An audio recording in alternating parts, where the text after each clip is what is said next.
پاکستان کے زیر انتظام کشمیر میں 29 ستمبر سے شٹر ڈاؤن ہڑتال کی جا رہی ہے جو جوائنٹ عوامی ایکشن کمیٹی کی کال پر دی گئی ہے۔ یہ کمیٹی کشمیری عوام اور تاجروں کی نمائندگی کرتی ہے۔ اس احتجاج سے نمٹنے کے لیے حکام نے کشمیر کے مختلف علاقوں میں land line mobile service, social media بند کر دیا ہے، جبکہ کاروباری مراکز اور سکولز بھی بند ہیں۔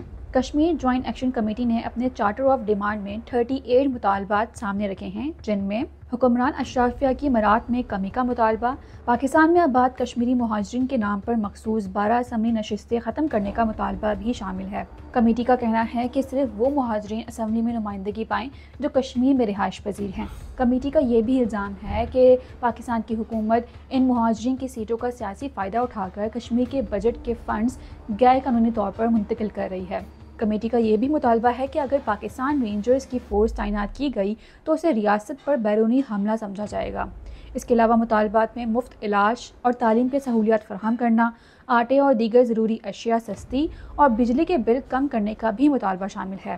اس ہڑتال کی کال دینے سے پہلے ایکشن کمیٹی اور حکومت کے نمائندوں کے درمیان مذاکرات بھی ہوئے تھے جو ناکام ہوئے، اور اس کا الزام وہ ایک دوسرے پر لگاتے ہیں۔ کشمیر میں اس طرح کے احتجاج 2 سال قبل 2023 میں شروع ہوئے تھے، جب عوام نے آٹا اسمگلنگ اور بجلی کے دگنے بلوں کے خلاف احتجاج کیا تھا۔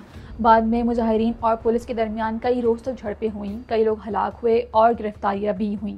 اس دوران کشمیری عوام کی نمائندگی کے لیے جموں کشمیر جوائنٹ عوامی ایکشن کمیٹی کی بنیاد رکھی گئی۔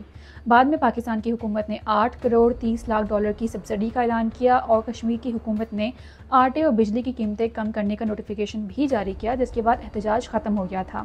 ایکشن کمیٹی کا کہنا ہے کہ حکومت نے جن مطالبات کو تسلیم کرنے کا اعلان کیا تھا ان پر ابھی تک مکمل طور پر عمل درآمد نہیں ہوا۔ دوسری طرف انڈیا کے زیر انتظام کشمیر کے شہر لداخ میں بھی مظاہرے ہو رہے ہیں، جہاں اب تک 4 لوگ ہلاک ہو چکے ہیں۔ وہاں کے مظاہرین لداخ کو مکمل طور پر ریاست کا درجہ دینے اور مقامی رہائشیوں کے لیے ملازمتوں میں مخصوص کوٹے جیسے مطالبے کر رہے ہیں۔